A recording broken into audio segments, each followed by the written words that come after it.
Buenas tardes. Queremos daros la bienvenida a este diálogo de la Fundación Cañada Blanc.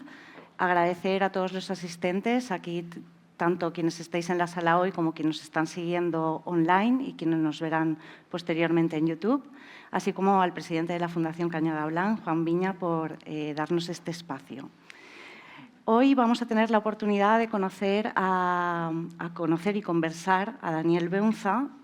Daniel Beunza es doctor en Dirección de Empresas, catedrático en Economía Social de las Finanzas y todo este trabajo lo realiza actualmente en la Base Business School de la Universidad de Londres y actualmente está desarrollando un trabajo sobre la reconstrucción de la Dana en el Instituto de Ingenio de la Universidad Politécnica de Valencia y el CSIC. Vamos a tener hoy la ocasión de hablar con él sobre este trabajo, un trabajo de campo en el que utiliza la metodología de la etnografía para aplicar todo su conocimiento y su buen hacer investigador en aportar información y específicamente conocimiento que permita abordar la reconstrucción de la Dana y que pueda ser integrado en todos los procesos que se están viviendo.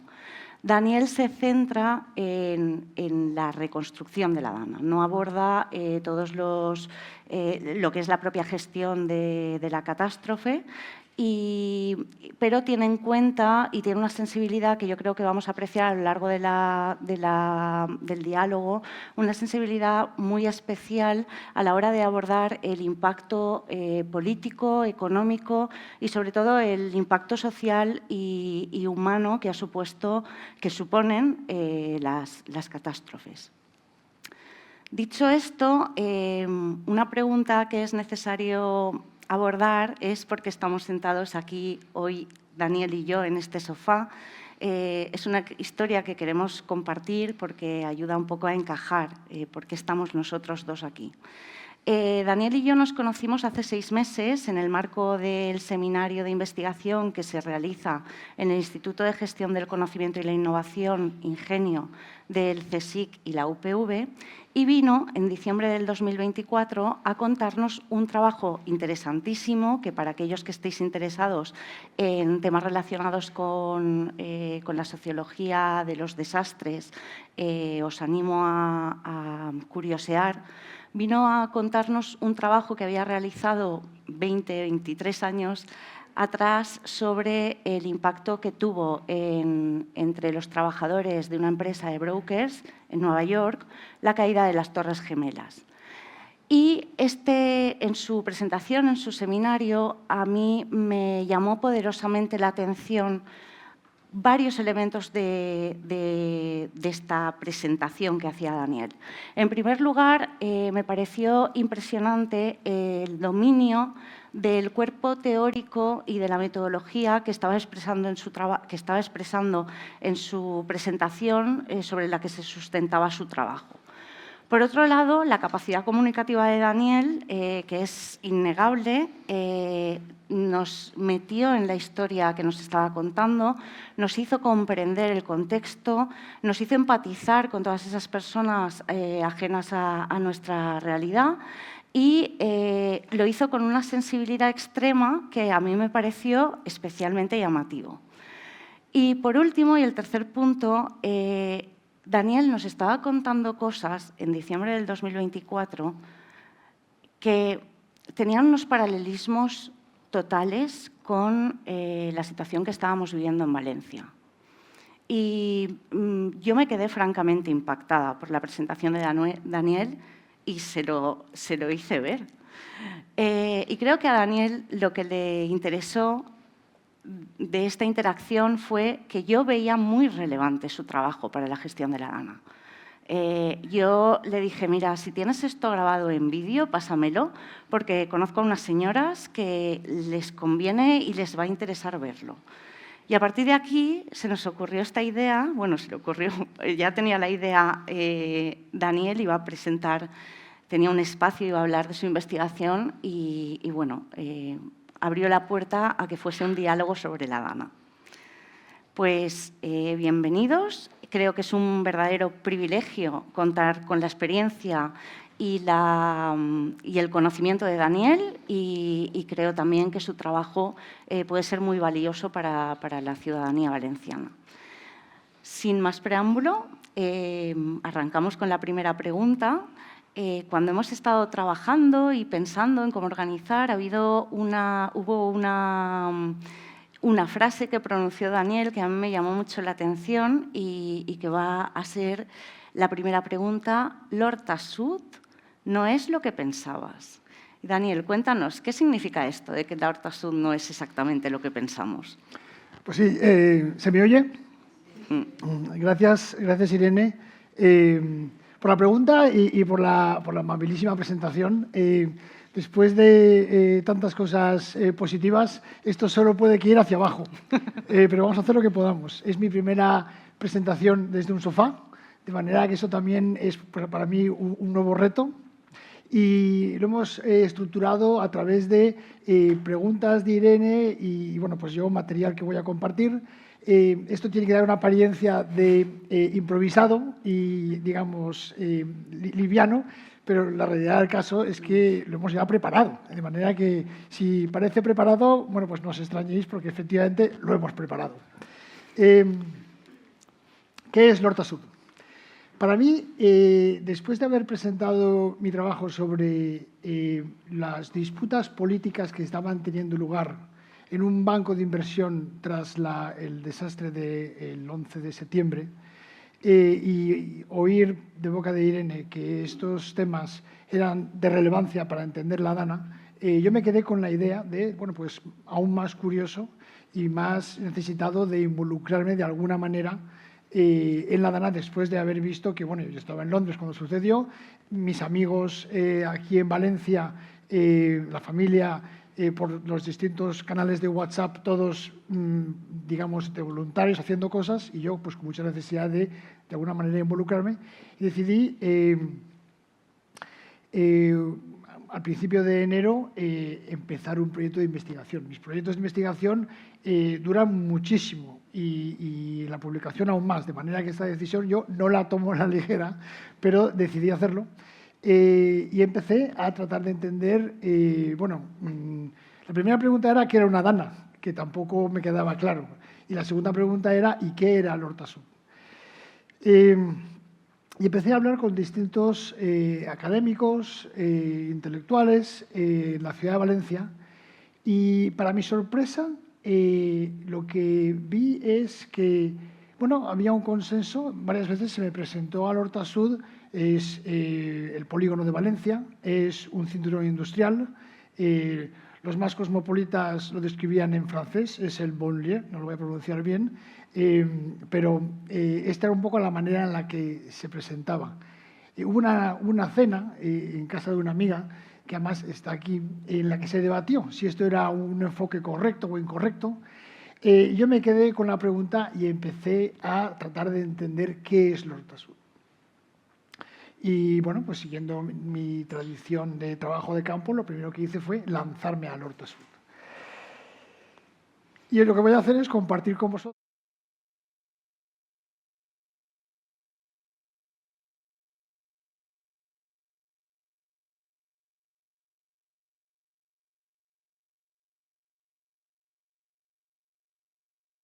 Mi primer destino fue Picaña y hablar con el alcalde del Ayuntamiento de Picaña. Y la primera sorpresa al llegar al verdadero principio del pueblo, no se ve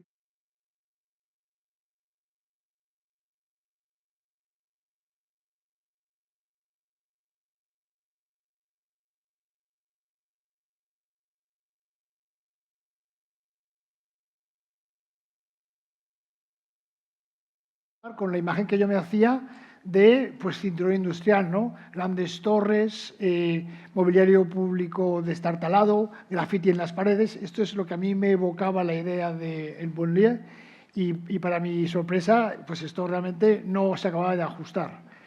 Y a medida que iba recorriendo el pueblo,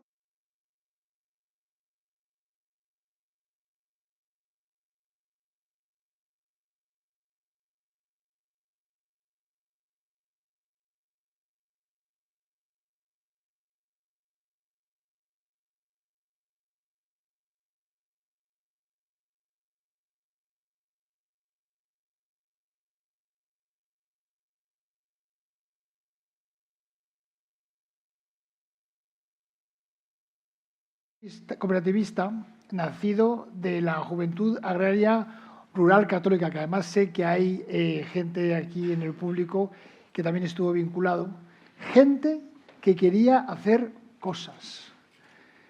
Gente que cuando terminó sus estudios decidió hacer viviendas para gente necesitada. Y esto al principio de los 70. Ellos contactan con la cooperativa de Mondragón y deciden seguir más o menos la estrategia de Mondragón, adaptándola. Crean una caja de ahorros, Caixa Popular, y una cooperativa de consumo, Consum, y luego Pepe se incorpora a Caixa Popular, después de haber sido el gerente de una cooperativa agraria y haber tenido un éxito legendario y haber hecho la mejor liquidación de la historia de la cooperativa 2 años seguidos.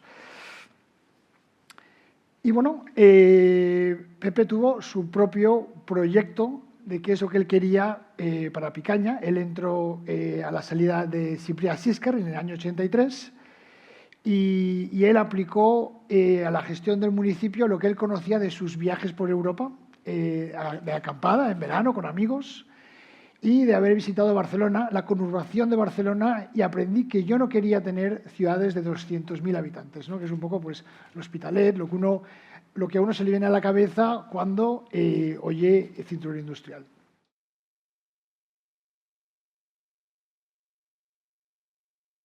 La visión que él tenía era una visión en la que todo era verde, había una casa de cultura, niños en bicicletas, y esta visión se plasmaba en este cartel, que lo he colgado aquí, que es el cartel original, no por hacer publicidad al Partido Socialista, sino para enseñaros pues digamos, la representación gráfica.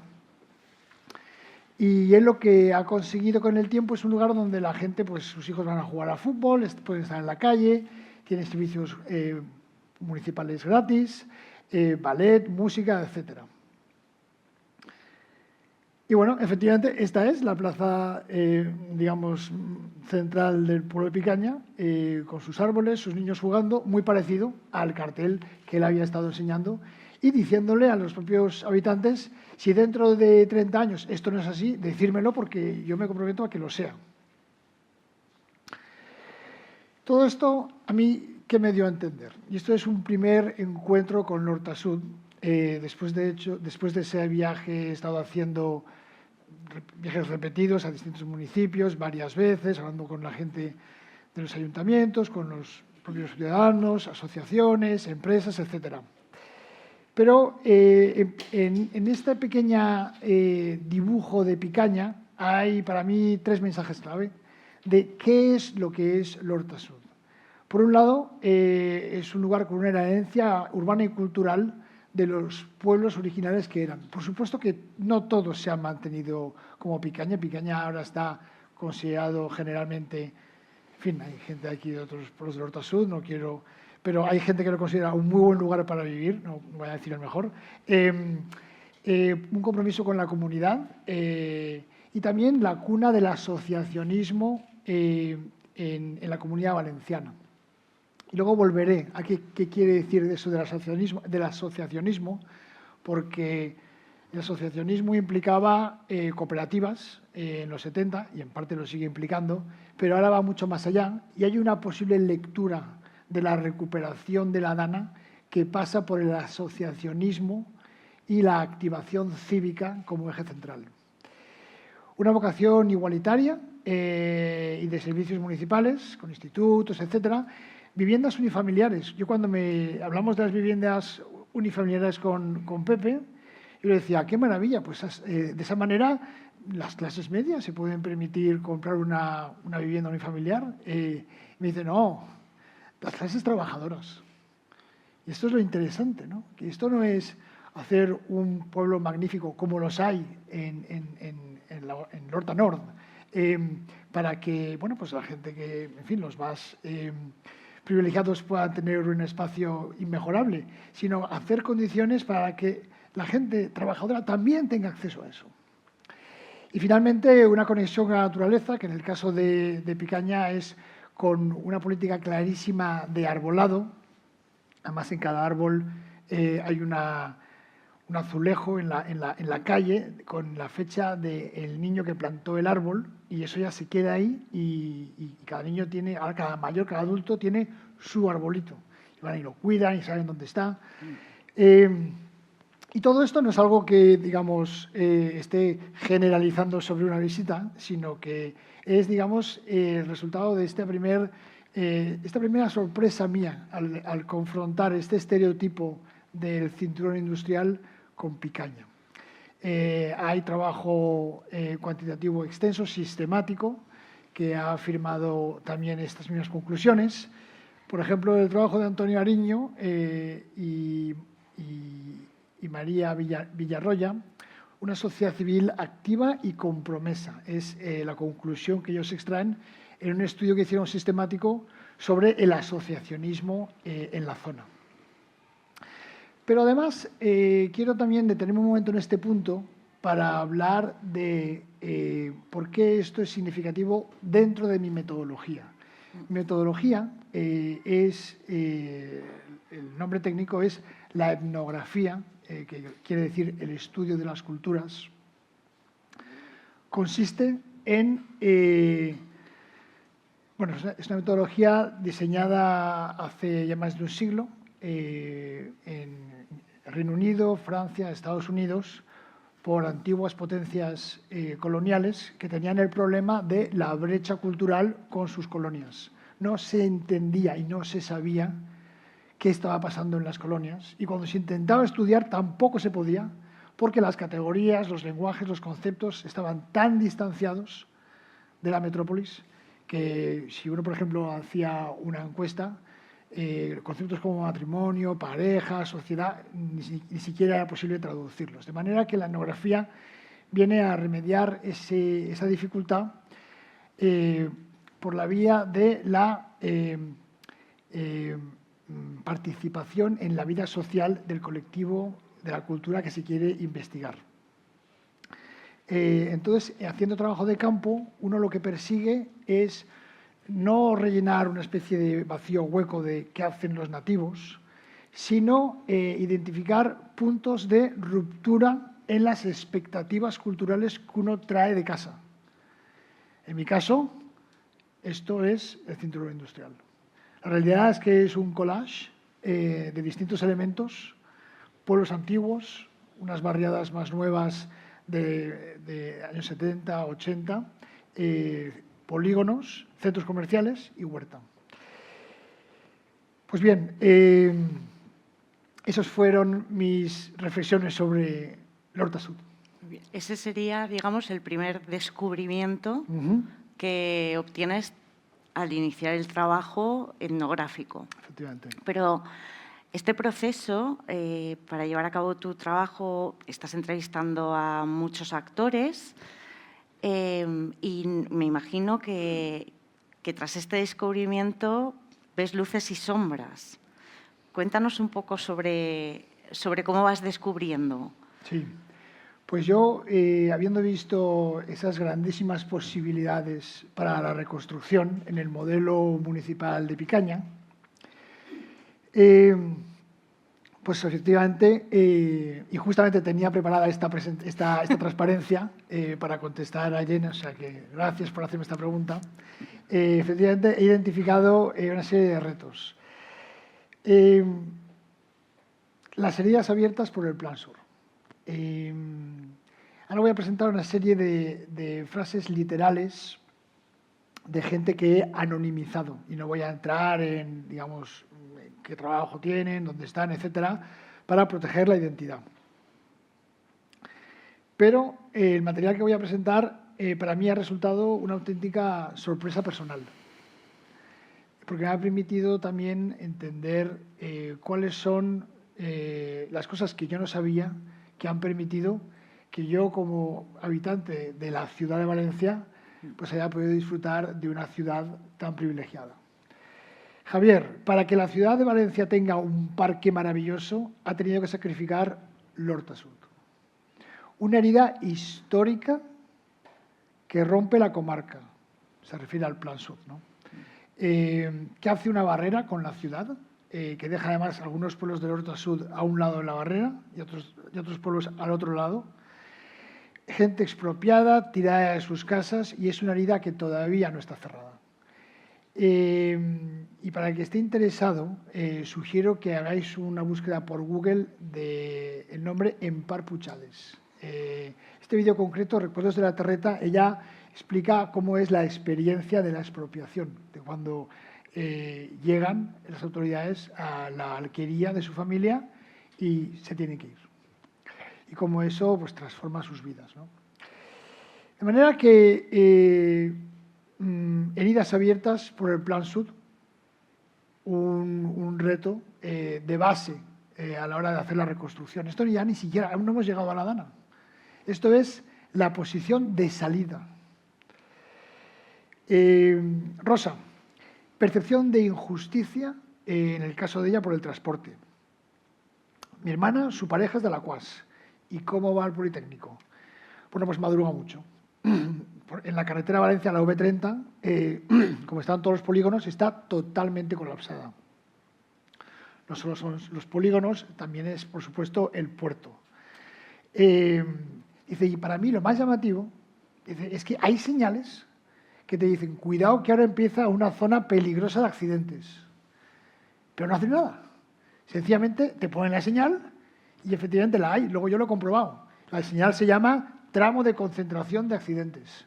Y tráfico tiene perfectamente definidas cuáles son y cuál es el número de accidentes habituales. Y es que además, esto yo no lo diría si no me hubiera pasado a mí. Porque en el curso de mis investigaciones, pues por primera vez, estas son unas investigaciones en coche. La segunda vez que fui a la Horta Sud, decidí, para realmente entender pues cómo se percibe la situación en la gente que vive allí, decidí coger la lanzadera que había puesto después de la Dana, que habían puesto los servicios de la Generalitat, y me costó 1 hora y media llegar a Paiporta. Y además no solo me costó 1 hora y media, sino que encima yo había cogido la lanzadera al principio por la zona de Tres Forques y luego estaba tan llena que en las paradas siguientes no se paraba. De manera que con la cosa de la investigación le estaba quitando el sitio a una señora de las que estaban pobres de pies esperando en la parada. Pues bien, a raíz de ahí decidí que las siguientes visitas serían en coche. Y bueno, pues una de esas me di cuenta que es que me costaba mucho manejar la V30 y eventualmente entendí por qué. Y es que hay muchas salidas y muchas incorporaciones muy pegadas unas a otras, de manera que a la que haces sitio para que se incorporen, enseguida te pierdes la salida a la que tú te vas a ir. Bueno, pues en una de esas llegaba tarde, casi me pierdo la salida, di un volantazo y cuando me di cuenta, ¡oh!, el pitido de un camión que pasaba por mi lado, ¿no? Y realmente, pues entendí que hay muchos accidentes. Y es así como lo plantea también pues, las provincias, ¿no? Que esto realmente es el centro de los accidentes de tráfico en Valencia. Y luego, por supuesto, tras la Dana. Blanca. Nos hemos sentido en el tercer mundo. Esta es alguien que trabaja en el Horta Sud, pero vive en un pueblo del Horta Norte. De manera que todos los días va y viene. Nos hemos sentido en el tercer mundo viviendo al lado del primero. Ver las luces de Navidad en el Corte Inglés, la gente comprando regalos, y perdón, mala hostia que me dio con mi gente que no tenía ni para comer. Y claro, esta complejidad, ¿no?, de vivir estos dos mundos tan completamente distintos. Pues esto, obviamente, es señal de un impacto muy desigual, que además es interesante porque esto es el resultado consistente que han hallado los sociólogos al estudiar los desastres. Hay un campo creciente académico dentro de la sociología, que es la sociología de los desastres. Los primeros desastres se empezaron a estudiar por sociólogos y geógrafos en la década de los años 70. Y un resultado consistente es que los desastres exacerban las desigualdades. De manera que, por ejemplo, en los días de la oleada de calor de Chicago en 1995, bueno, pues el sociólogo Eric Kleinenberg hizo una autopsia social de qué es lo que había pasado, quiénes eran los fallecidos, quiénes eran los impactados, más de 1000 fallecidos por la oleada de calor, y invariablemente eran las personas mayores, aisladas y africanoamericanas. De manera que toda la ciudad estaba sujeta a la ola de calor, pero curiosamente los impactados pues eran los más desfavorecidos. Y eso es un patrón que se repite, ¿no? De manera que si uno que no conociera Valencia y viera la zona y viera qué parte se inundó y qué parte no se inundó. Bueno, pues una manera fácil es, pues, la más privilegiada no se inundó, porque tenía sus infraestructuras. Y un reto grandísimo, la falta de coordinación entre administraciones. Aquí voy a citar a un alcalde, sin mencionar, habla del área metropolitana y la ley metropolitana en los 90, que se hizo, pero que no duró. ¿Por qué no duró? Bueno, pues en el análisis de este alcalde, porque ni los alcaldes de Valencia ni los de las otras ciudades grandes, Torrent, Paterna, estaban interesados. Nadie quería ceder ninguna parcela de poder.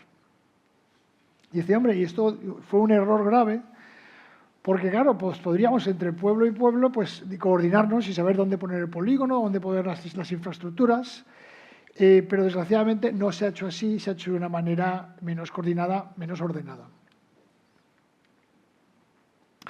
Y finalmente, la rigidez burocrática, que es algo que me ha venido de manera sistemática en mis conversaciones con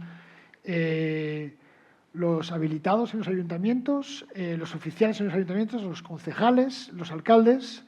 Y yo os quiero reproducir un diálogo en vivo, apropiadamente anonimizado, que tuve con 2 concejales y una asesora. Paloma, no entiendo cómo el Gobierno pone plazo de 1 año. Esto es plazo para gastar las ayudas que les han venido como parte del paquete de 1.700 millones del Ministerio del Territorio, de Política Territorial. Antonio, y además somos los mismos, es decir, que no hemos podido expandir el personal. Elena, porque además hay que seguir unos plazos de redacción, de licitación, etc. Elena, lo que diría yo al Gobierno es, haz la gracia, pero hazla entera. Hazla entera. Mándame también al personal.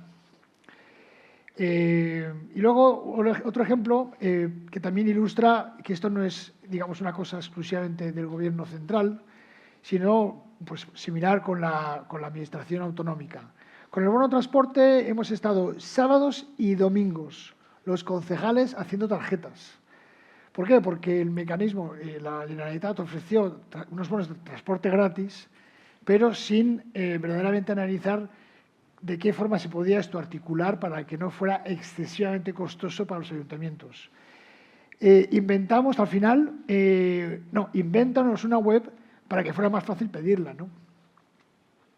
Y esto lo que para mí plantea es nada menos que la presencia de otra brecha cultural, pero no una brecha cultural entre los habitantes de Valencia capital y del Norte a Sud, sino entre los que dan las ayudas, quizás desde Madrid, quizás desde la Plaza de Manises, y los que las reciben. Es muy difícil ponerte en la carne de la gente que necesita las ayudas. De manera que, bueno, pues lo que se acaba haciendo es dar unos recursos que no ayudan todo lo que se podría.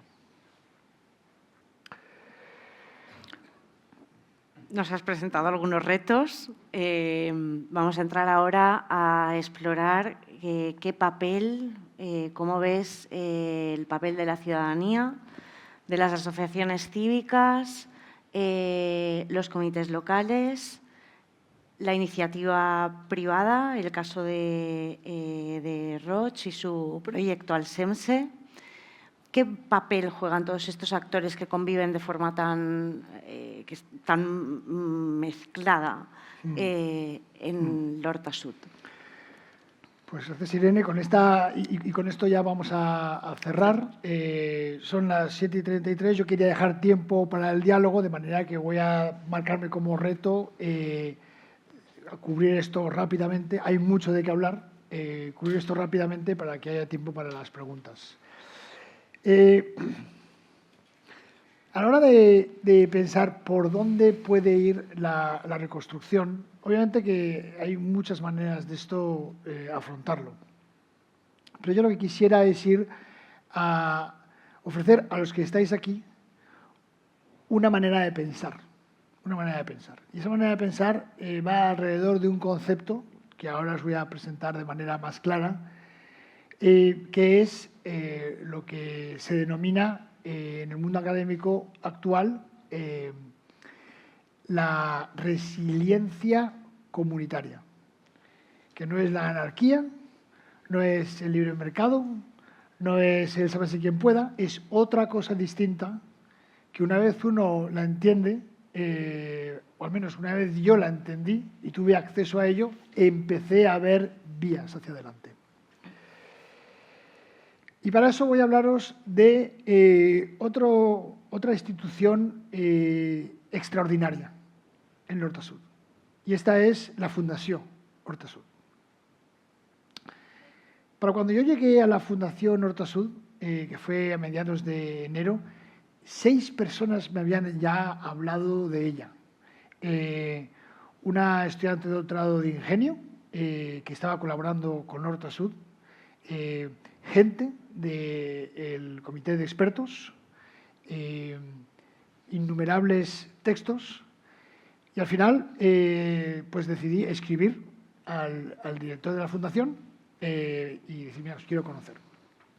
Están dentro del Museo Etnológico de Torrente y de nuevo creada a partir de esos jóvenes cívicamente activos de las juventudes católicas y de unos estudios socioeconómicos que hicieron financiados por la Caja de Ahorros de Torrente para entender cuáles eran los problemas sociales de una sociedad en cambio. ¿Cuál era el cambio? La inmigración, la llegada de la gente de Andalucía, de Castilla, etc. ¿Cuáles eran los retos que planteaban en unos pueblos del Horta-Sud que se habían mantenido pues, sin apenas cambiar durante años y años?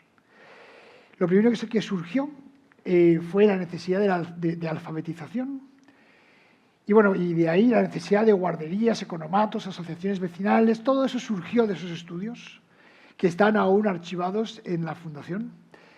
Pero es interesante también entender que la Fundación no opera programas, porque ellos lo que de verdad quieren promover es una sociedad activa, crítica, comprometida cívicamente, y lo que no quieren es desplazar la iniciativa cívica, lo que quieren es reforzarla, ayudar económicamente o con recursos a las asociaciones que muestren interés. Y bueno, el director Julio Huerta tiene muy claro algo que, dicho así en abstracto, parece un dicho maximalista. Todos los avances sociales que tenemos a día de hoy, todos, han venido cuando la sociedad civil se ha organizado a través de la propuesta o a través de la protesta. Y bueno, si uno lo piensa en Valencia, pues el alcantarillado de los barrios en los 70, el Parque del Río, el preservar el Saler, todo eso es resultado de movimientos vecinales. Y un poco al hilo de esto, y con esta idea como base, la Fundación pues monta programas. Después de la Dana, ha tenido una gran campaña, Será Horta-Sud, en el que ha dado ayudas a más de 2.000 asociaciones. 1,5 millones de euros, que en el contexto de la filantropía, no sé, estadounidense, parece calderilla, pero el contexto del Horta-Sud después de la Dana es importantísimo. El Casino de Paiporta, la Vuelta Solidaria, la colaboración con la Fundación Vicente Ferrer. Todo esto ayudando, a su vez, a otras asociaciones. Pero es que aún más interesante es que ellos llevan ya años reflexionando sobre el futuro del Horta Sud. ¿Cuál ha de ser el futuro del Horta Sud? Un territorio que efectivamente no ha estado todo lo ordenado que podría en relación a sus infraestructuras. En el 2021 desarrollaron un plan que plantearon a los ayuntamientos y que ahora tiene más vigencia aún que antes, ¿no?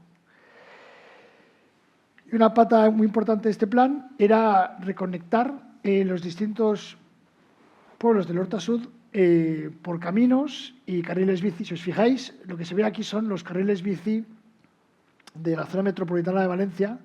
Fijaros que el centro de Valencia está con una malla tupida. Estos son los carriles bici de Gretzi, que a uno le pueden gustar o no, pero que ciertamente se puede recorrer la ciudad. Pero fijaros, los del Horta Sud están desconectados. No se puede ir en bici de un lugar a otro. Se tarda más yendo en transporte público fuera de la Dana, de normal, se tarda más de Picassent a Manises que de Valencia a Madrid. Porque todos los caminos son radiales. Y luego, la necesidad de reconcebir la zona integrando el medio ambiente. Y lo que ellos plantean es el Horta Sud como una gran zona verde con un bosque perimetral, que lo veis aquí en verde, rodeando los pueblos, que conecte los dos grandes parques naturales de la comunidad, ¿no? El del Turia y el de la Albufera. Pues bien, a mí, ¿qué me dice todo esto? Lo que me dice es que realmente una fundación como el Horta Sud apunta a la posibilidad de una movilización del capital social, de las redes cívicas existentes, que incluyen, que no solo se trata de ayudar a las bandas de música, a las fallas, etcétera, sino que incluyen además planificar infraestructuras, y no solo hormigón, sino que también infraestructuras verdes. Y finalmente que son capaces de hacer todo esto con el motor de la identidad colectiva, que en este caso es la identidad de ser del Horta Sud. Y bueno, esto no es particular al Horta Sud, esto es lo que están haciendo asociaciones por todo el mundo en procesos de reconstrucción. Y precisamente por esto, ahora la sociología de los desastres se ha hecho eco de la importancia de esto, de la importancia de la sociedad cívica en la reconstrucción.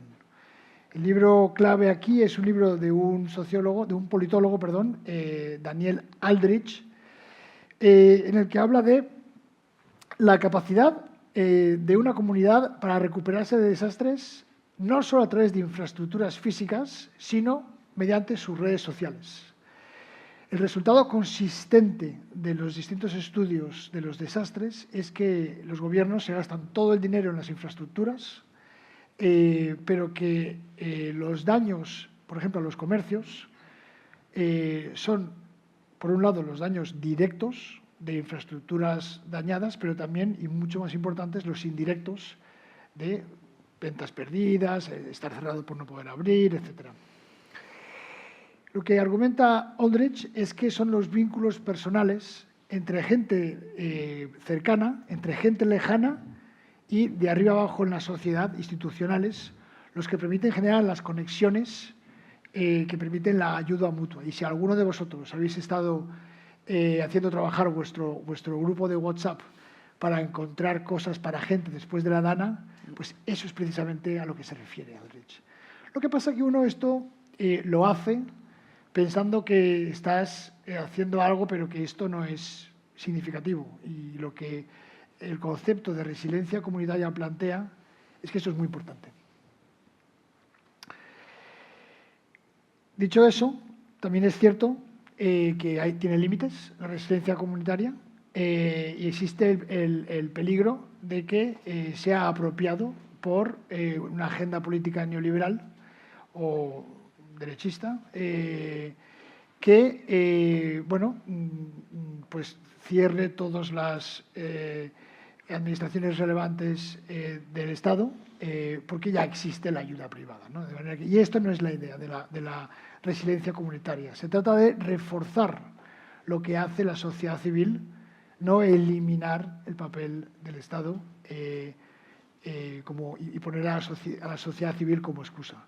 Pero esto a mí, además, me ayuda mucho porque me ayuda a entender el significado de políticas como, por ejemplo, Alcemse, la de Juan Roch, y la importancia que tiene que se hagan cosas de ese tipo, ¿no? Es parte de un movimiento mayor, intelectual, y por todo el mundo, que está reconociendo el papel del capital social, de las conexiones y de la disponibilidad que tiene la sociedad para ayudar. Cuando hablo con la gente me habla de ejemplos de esto, pero como con perdón. ¿No? La semana pasada, la Asociación de Salones de Peluquería, un evento montado por L'Oréal, le dieron 5.000 euros a cada salón, 100 salones en L'Horta Sud. Eso es importantísimo. Y bien, dicho esto, lo que yo quisiera hacer es concluir, no sin antes invitaros a que, si os ha interesado estas narraciones sobre el L'Horta Sud, sin dejar de invitaros a que vosotros también, personalmente, ayudéis a estrechar esa brecha cultural entre el L'Horta Sud y aquí, la ciudad de Valencia. Visitando el L'Horta Sud, yendo a los sitios, el castillo de Alaquàs. En Alaquàs, para los que no lo sabéis, hay un castillo, un palacio renacentista espectacular, el palacio de los azulejos en Paiporta, la biblioteca al aire libre de Picaña. Puedes ir, coger un libro, dejar un libro, hay libros fantásticos, de manera que, pues si os ha interesado, espero que vosotros mismos toméis la oportunidad para conocer mejor L'Horta Sud. Gracias.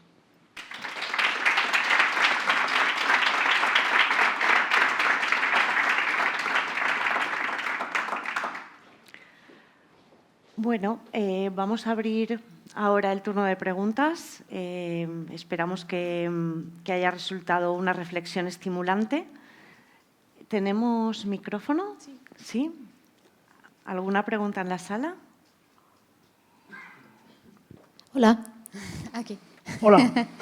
Muchísimas gracias por la presentación, me pareció súper interesante y me da pena que ha perdido el principio.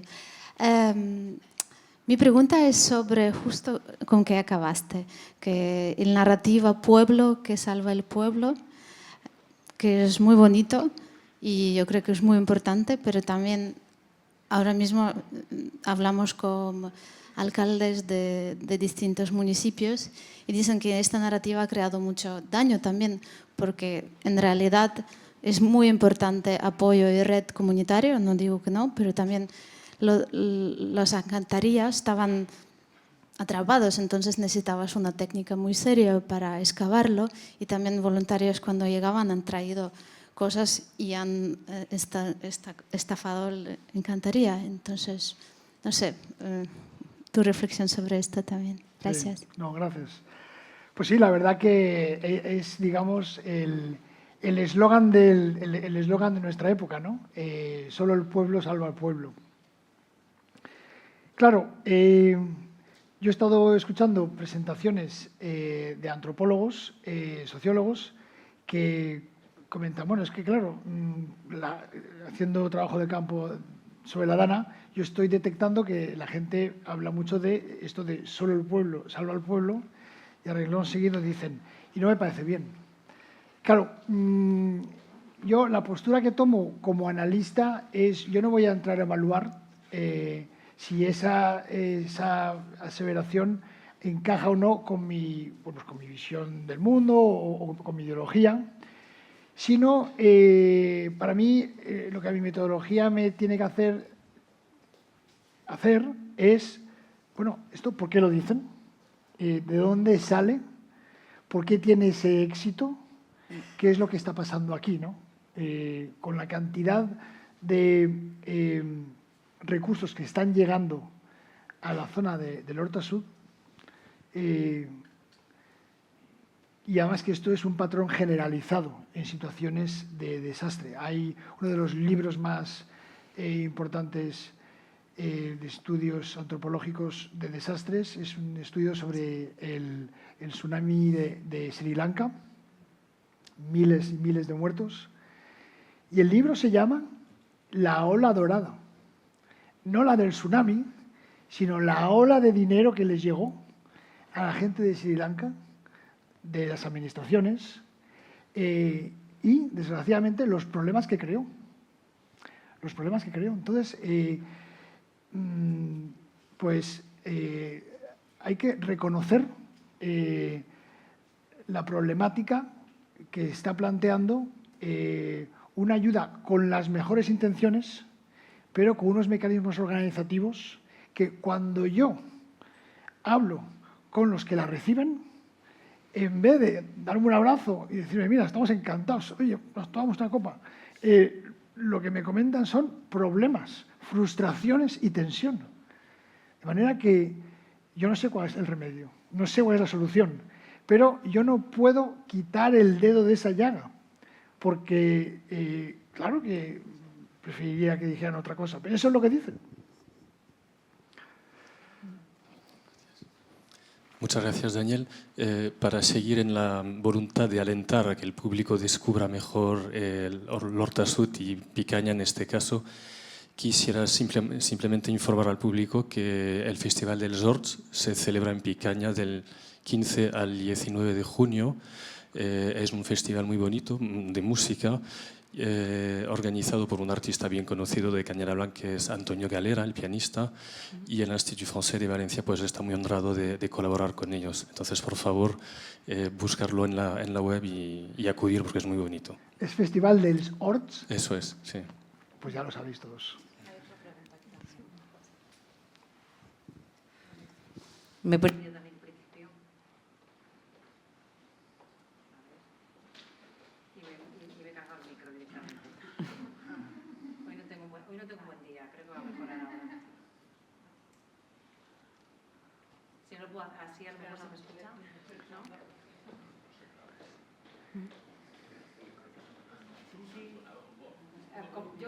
Sí, con vos lo puedo preguntar, ¿no? Yo creo que, sí, ¿no? Es por la grabación. Ah, es por la grabación, es verdad, claro. Bueno. Bueno, que qué pena que me he perdido el principio, pero muy interesante todo lo que he escuchado. Y también me gustaría escuchar tu reflexión. Hablabas de la red comunitaria, pero también a mí como ciudadana me preocupa la red entre administraciones.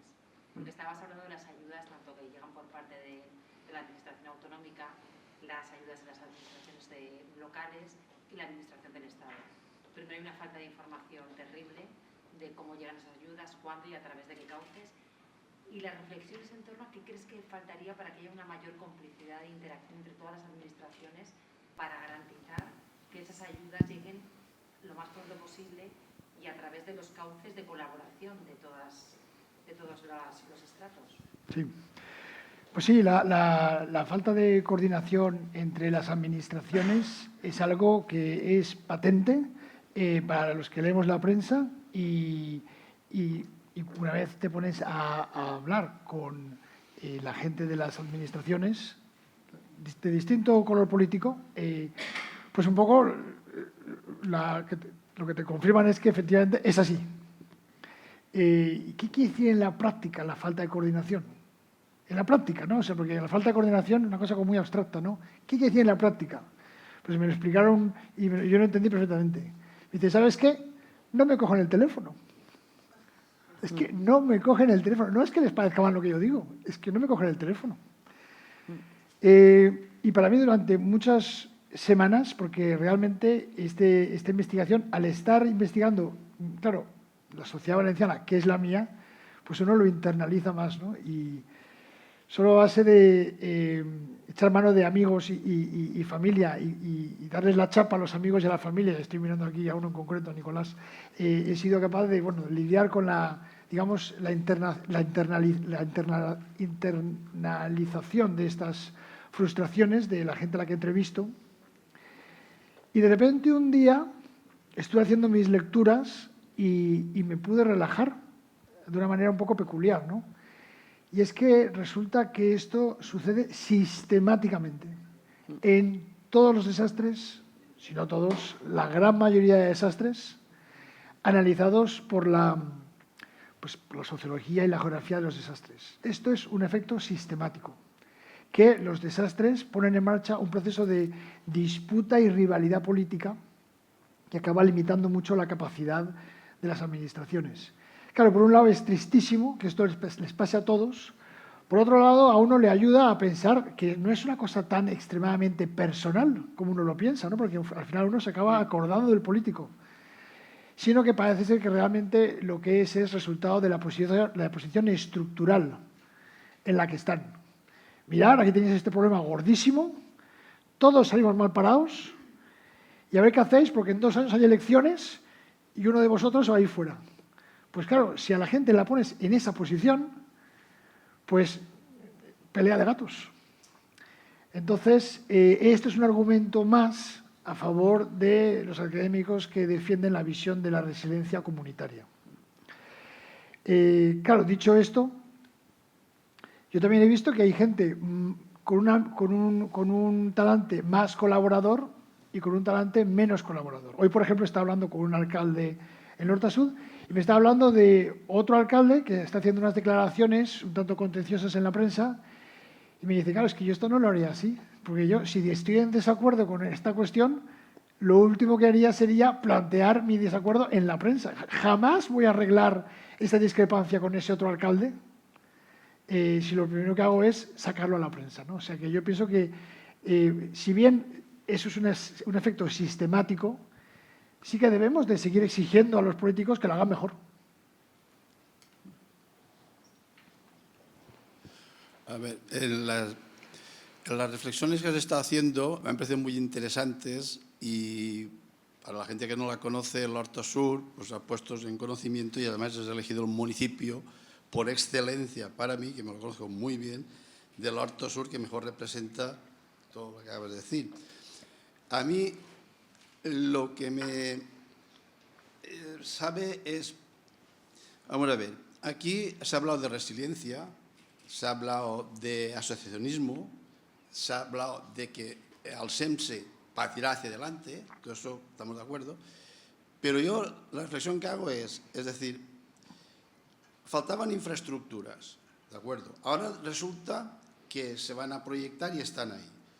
Pero esta dana nos ha demostrado, y por desgracia nos va a seguir demostrando, eso os ha dicho, mejor dentro de 500 años, dentro de 1000, que no estará ninguno de los que estamos aquí, veremos, que se puede reproducir.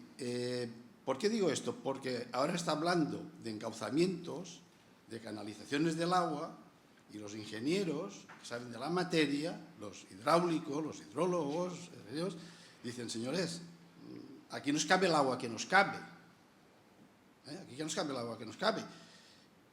Y sin embargo hay que hacer cosas. Y hay que hacerlo, hay que reconstruirlo y hay que seguir. Es decir, pero yo por eso, al hilo de esto, la pregunta que te hago es, ¿qué le trasladamos a la sociedad para que pueda seguir hacia adelante, siga con ánimo y que va a ser cada vez más resiliente y que va a vivir en una zona que va a estar más protegido o protegida? Porque en el barranco de la Saleta mismo, que se va a encauzar, caben 100 metros cúbicos. Pero el barranco de la Saleta vinieron 800. Yo creo que todo el mundo entiende la cifra. De 100 a 800.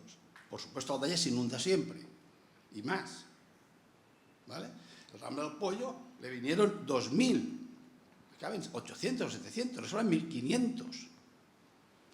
Ahora resulta que cuando se va a hacer un proyecto para esos encauzamientos, pues ya enseguida, cuando está la participación pública y social, pues ya se ha empezado a ver cómo a veces la respuesta de la ciudad de Valencia, que es la que está enfrente, que está protegida, cuando el agua hay que echarla al nuevo cauce, dicen, que si usted me echa agua, igual a mí no me cabe, o el cauce no cabe, ¿no? Entonces, veo todas esas cosas que yo, insisto, no es por ser negativista, pero es que, digo, ¿qué se le puede lanzar a la sociedad para decir, bueno, o cómo hacerlo? Porque si lo reconstruimos, que hay que empezar y seguir, tal como estaba, pues si no aumentamos la capacidad o dejamos de hacer algunas cosas, ¿qué? Bueno. Sí, pues la verdad que esta es la pregunta del momento y sobre todo ahora en el contexto de la Saleta, el conflicto entre el municipio de Aldaya, la perspectiva de la alcaldesa de Valencia. Aquí yo pienso que hay dos elementos. Uno es la necesidad de mejorar los protocolos de la emergencia, la gestión de riesgo, y mejorarlos no solo por vías de tecnologías solucionistas, una aplicación mágica o un dispositivo que tenga la verdad absoluta, porque es científico, entre comillas, sino por socializar esa gestión del riesgo.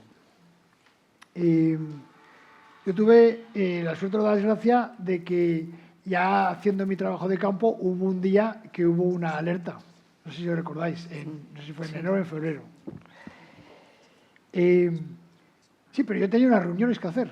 Y yo estaba en Valencia 2 días y luego me iba a Londres. ¿Y qué hago, no? Entonces, es cuando estas decisiones se hacen personales que se hace interesante y significativo. No voy a decir lo que hice, pero sí que voy a decir que por la tarde tenía una reunión con el decano de la Facultad de Económicas y él lo que hizo fue que me mandó un pantallazo por WhatsApp de la aplicación que él usa para el comité que monta él y otros 4 en su facultad decidir si al día siguiente abren la universidad o no. Y realmente me di cuenta en ese momento que una cosa es la información general que uno puede ver en la televisión, alerta roja, alerta naranja, pero cuando alguien que uno confía y del que tú, digamos, te merece respeto, te da una información a ti personalmente relevante en ese momento, es increíblemente más efectivo. De manera que hay versiones de la gestión de las emergencias que pasan también por estos mecanismos de capital social y resiliencia comunitaria. Una de las iniciativas de la Fundación Horta-Sud es crear CECOPIs sociales, que es apoyar la creación de locales en los pueblos dotados de las tecnologías que deberían de tener un CECOPI. Sabemos que el CECOPI original, bueno, en ese día no estaban, pero las tecnologías de análisis medioambiental para que la gente pueda tener una involucración cotidiana con estas máquinas, con estas tecnologías y que además sea la gente propia del pueblo la que está enfrentándose a estas decisiones y que puedan hacer una decisión informada en base a indicadores que típicamente van a dar una imagen ambigua. Eso por un lado. Y por otro lado, cómo lidiar con esas situaciones en las cuales unos alcaldes quieren unas obras, otros alcaldes quieren otras obras, hay gente que quiere que me hagan aquí una obra y ya se solucione para siempre, y otros que plantean que eso es imposible. Pues bien, yo creo que aquí lo que tiene que haber es precisamente esos debates que tienen que estar teniendo lugar en la sociedad y la solución que se acabe dando tiene que ser una que refleje las perspectivas de las personas involucradas y afectadas. Yo, por ejemplo, estoy asistiendo regularmente a las reuniones de las asociaciones ecologistas de la comunidad. Hay 2 grandes que todos conocemos.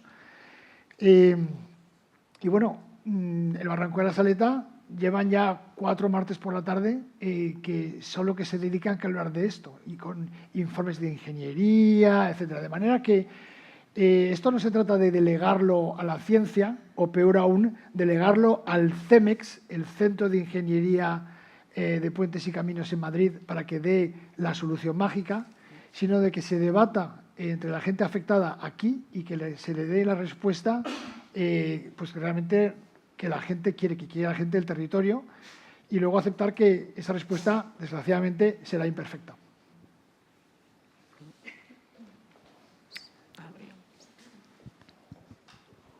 Buenas, Daniel. has planteado muchas cosas muy interesantes referentes al tema del asociacionismo, pero yo lo que veo fundamentalmente es que nos explicaras, porque todas estas cosas, si no hay un plan director, difícilmente pueden llegar a tener consecuencias reales y efectivas.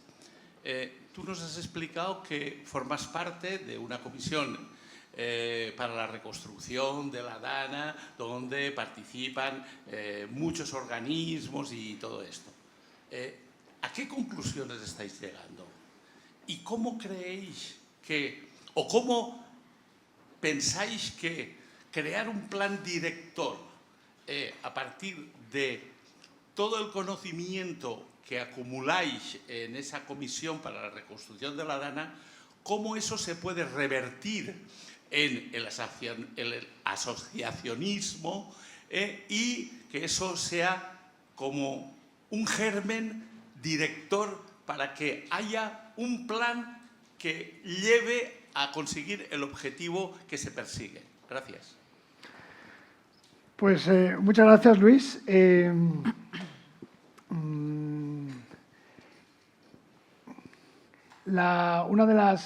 Para mí, una de las cosas más maravillosas que me ha sucedido en esta investigación es que, voy con dos sombreros.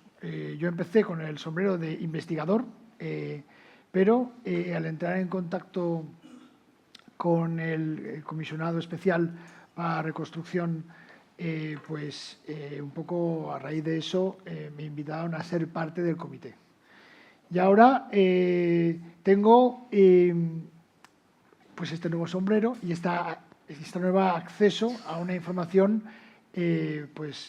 realmente muy privilegiada, no en el sentido de reservada, sino en el sentido de que soy afortunado de estar ahí presente en esos debates y ver lo que a todas luces, desde mi punto de vista, es una buena voluntad por parte de la gente que está en el comité y por parte del comisionado. Claro,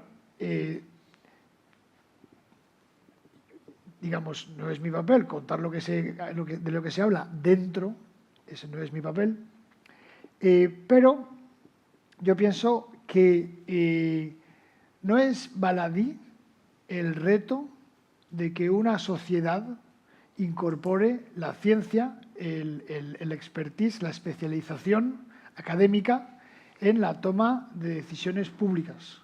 No es baladí, porque es difícil, es complejo, hay muchas presiones y fácilmente te puede pasar que, por un lado, la necesidad es una, la necesidad política es una, y por otro lado, el informe dice otra cosa. De manera que el plantear esta doble fuente de autoridad, la política y la científica, crea una fricción que puede ser problemática.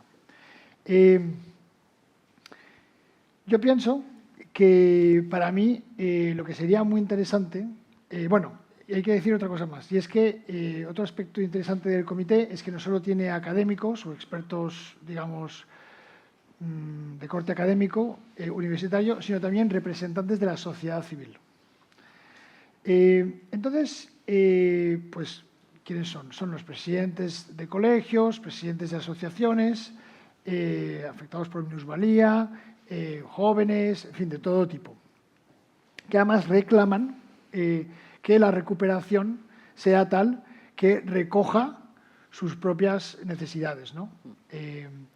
Entonces, ¿cómo contemplar esto? Bueno, pues yo pienso que aquí lo importante es que las personas que gestionan este comité sean capaces de verdaderamente crear debate entre las distintas perspectivas y que se puedan contemplar todas ellas, desde la necesidad de que las infraestructuras que se creen tengan la capacidad para tantos metros cúbicos por segundo del agua, como la necesidad de que haya un sistema de asistencia para que la gente que va en silla de ruedas se pueda escapar, ¿no? De manera que, en la próxima Dana me refiero, de manera que yo aquí lo que pienso es que lo que tiene que haber es la creación de un conocimiento híbrido que ponga en contacto pues distintas perspectivas que al final vienen de fuentes también muy diversas, ¿no? O sea que yo pienso que a base de encontrarnos, debatir y tenernos todos unos a otros en cuenta y aceptarnos como interlocutores legítimos, es como se puede llegar a soluciones útiles. Sí. Hola, Daniel, muchas gracias. Irene, muchas gracias. Yo he sido doctoranda en Ingenio. Bueno, agradecer a la Fundación por la organización y está magnífica tenerte aquí, como decía Irene. Es magnífico, Daniel. A mí me han venido muchas cosas a la cabeza. Yo no hago etnografía, no he hecho nunca, me parece fascinante. Sí que he seguido mucho el trabajo de Carl Wake, especialmente el Mangalch Disaster. Me fascina esa investigación de él. Estoy segura de que la conoces. Te hablo, no sé si como investigadora, como habitante de l'Horta Nord, i quiero aclarar que soy de l'Horta Nord de poble. O sigui, nascuda a Tavernes Blanques i visc a Meliana. Muy bien. I vull fer-ho... N'hi ha algú més així de l'Horta Nord, per cert? Horta Nord, poble, no capital. N'hi ha algú més? Val, pues, no n'hi ha ningú, no? Per allí. Vale. Perquè m'agradaria, de tot el que ens has contat... Perdó, ja he passat al castellà, per si algú no m'entén, paso al castellano. Tal y como has contado el discurso, claro, tú nos has contado lo que vive esta gente, ¿no? Pero fíjate que en el discurso percibo una polarización de las dos huertas que no es real. O sea, entiendo que hay una geopolítica de por medio, o sea, hay una geografía que divide, hay un río, hay un plan sur que se hizo, las comarcas son ficticias, hay que recordarlo, quiero decirte los nombres de las comarcas y la delimitación de las comarcas fue un creador geógrafo de la Universidad de Valencia quien las estableció. Yo me identifico mucho por l'Horta Nord. ¿D'on eres? Yo de l'Horta Nord, pero per l'Apichat, ¿no? Como hablo el valenciano. Y l'Horta Sur pues parla molt més bonico y més suau y a mí me encanta, ¿no? Pero fíjate, me gustaría preguntarte si en tu investigación has entrevistado a gente de l'Horta Nord, de cómo vivieron esa experiencia, esa impotencia y la cantidad de gente que salió de allí, del Horta Nord, para ayudar al Horta Sud y que todavía está queriéndolo hacer, pero que, como ha comentado por aquí, creo que una compañera, no hay manera de saber cómo y de esto, ¿no? Entonces, no sé, yo no soy quien lleva tu investigación, pero te daría como ese pequeño consejo como investigadora, porque creo que esas voces también son importantes, ¿no? Y fíjate, a mí se me ha puesto la carne de gallina cuando hablabas de estas cosas y se me vuelve a poner, y no me voy a poner a llorar. Pero mis abuelos perdieron una casa por una riada en l'Horta Nord. Mi madre, tengo la piel de gallina, podéis comprobarlo. Mi madre, cuando me lo cuenta que era una niña, se pone a llorar y no puede ni siquiera contarlo. Y mi abuela me decía, diu, Macu, que me llaman Imma, Inmaculada, Macu, diu, Macu, no te pots ni imaginar la força que té l'aigua. Es como la electricidad, tú destroza todo. Quiero decir esto porque en ningún momento estoy comparando desgracias, porque Dios bendito que tengo amigos en l'Horta Sud, hicimos todo lo que pudimos y lo queremos seguir haciendo. Pero quiero recordar también una historia.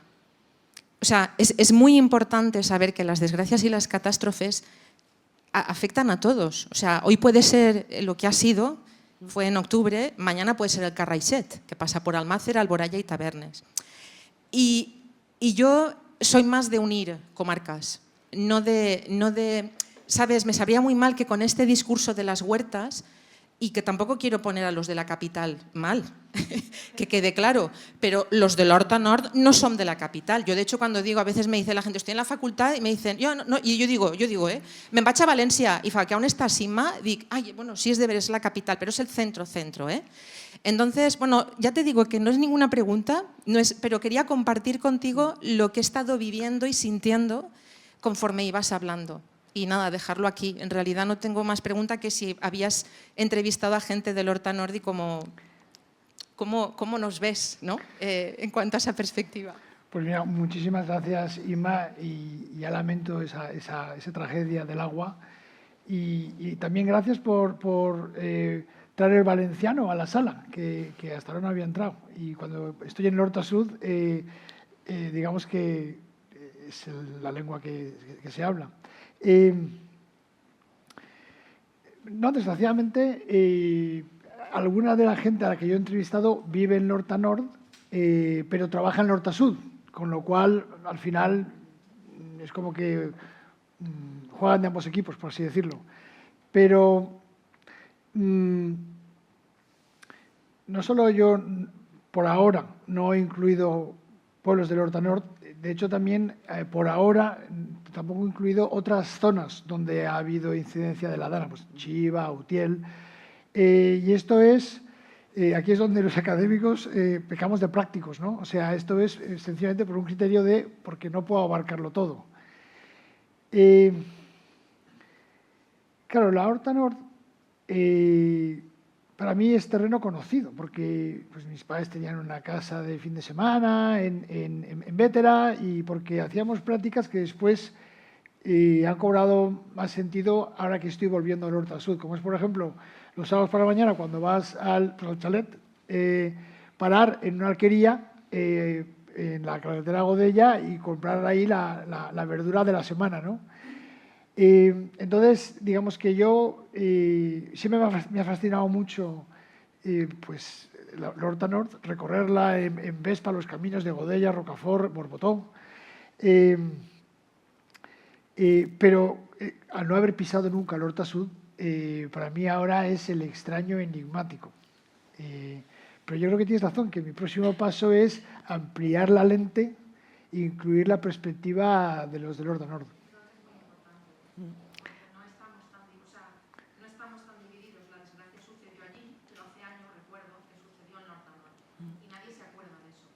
Claro. Entonces, yo creo que es muy importante, ¿no?, cuando has puesto el testimonio de esta mujer, y también recuerdo la autoría nueva que se hizo, la cantidad de expropiación de huerta que se hizo y que también tuvieron que empacar y largarse. Quiero decir que no es por comparar ni nada, y no me he sentido para nada ofendida, es que yo creo que la hermandad pasa por las fronteras de las comarcas, o debería de pasar por las fronteras de las comarcas. Muy bien, gracias. Daniel. Sí. Gracias. Sí, sí. Hola. ¿Suena? Sí. Muchas gracias por la presentación, muy interesante. Bueno, yo soy chilena. En Chile sufrimos desastres naturales muy, muy seguido. Y bueno, yo llegué acá en septiembre y la dana fue en octubre, entonces fue un poco una sorpresa en ese sentido. Y me llamó la atención que como un poco la lentitud, un poco de la respuesta más institucional. Me parece que el estado de emergencia se declaró una semana después. Los militares, la maquinaria pesada llegó un poco tarde, digamos, llegaron antes los voluntarios. Bueno, y Chile, claro, creo que cada vez ha tenido más experiencia, ha sabido prepararse mejor para estos desastres, lo que nos hace pensar como hasta qué punto los desastres naturales son naturales y no sociales también. Entonces mi pregunta es un poco como de acuerdo a lo que tú ahora has podido conversar con los habitantes de la Horta Sud, si nos estamos preparando para esto en el futuro, en términos institucionales obviamente, pero también comunitarios. Como que creo que en Chile el chileno como que tiene ahora un chip integrado de un poco de qué hacer en caso de terremoto, tener esta como mochila, kit de emergencia, etc. No sé si tú has visto como un poco eso, si es que nos estamos preparando o si es algo que pasó, fue un desastre muy grande y bueno, nos vamos a reconstruir, pero si sucede de nuevo no tenemos las herramientas en el fondo. Eso. Muy bien, muchas gracias. Pues es muy buena pregunta para cerrar la sesión, porque es algo sobre lo que se reflexiona muchísimo. Y lejos de olvidarse lo que ha pasado, ahora lo que sucede en Horta Sud es que cada día que llueve, la gente revive el trauma. De manera que no hay peligro de que se olvide. y sí que hay una necesidad de estar preparado. Tengo una compañera en el comité de expertos, Carmen Grau, que ella ha trabajado en Naciones Unidas. Ella ahora es investigadora en la Universidad de Waseda, vive en Japón, y es, como Chile, otro lugar de terremotos muy frecuentes, con tsunamis, etcétera, ¿no?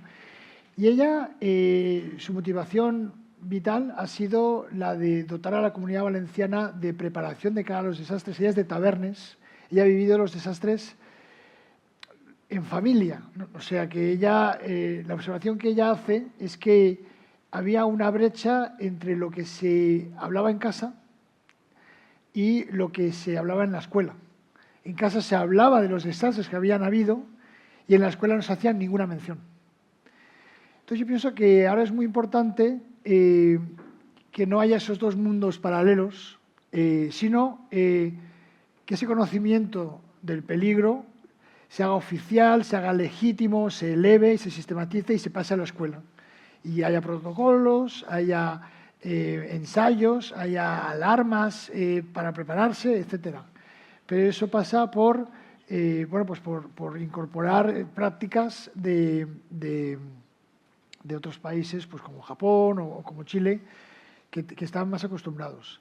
De todas maneras, también yo quisiera insistir que tan importante o más como es tener el equipo en casa o el martillo en el coche para poder romper la ventanilla y salirte, hace falta también un cuchillito para romper el cinturón de seguridad, y ahora hay un artilugio que los tiene los dos y se vende en Amazon. Bueno, pues tan importante como eso, o más importante, es que un vecino te avise. En el caso de Daniel Aldrich, él empezó su primer trabajo como profesor en Nueva Orleans, 3 semanas antes de Katrina. 3 días antes le dijo un vecino que cogiera todo lo que le cupiese en la casa, él, su mujer y su hija pequeña, y se fueran. Le hizo caso, pensando que ya volverían, y ya jamás recuperó nada de lo que dejó. De manera que para la preparación, de nuevo, no solo para la reconstrucción, sino también para la preparación, el estar conectado, el ser parte de un colectivo, el no estar aislado socialmente, también es una fuente de prevención. Gracias.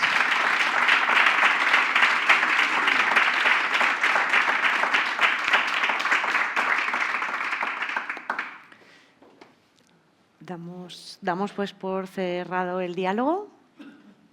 Muchas gracias por acompañarnos. Espero que hayáis disfrutado del conocimiento, de las dotes de comunicación que tiene Daniel. Yo le he podido preguntar muchas cosas durante la preparación de este evento, aunque aún se me han quedado algunas en el tintero y bueno, esperamos también que, dado que tu investigación está en proceso, tener la ocasión de volverte a escuchar y ver cómo va avanzando el trabajo. Bueno, muchas gracias a ti, a la Fundación y a todos por venir. Gracias.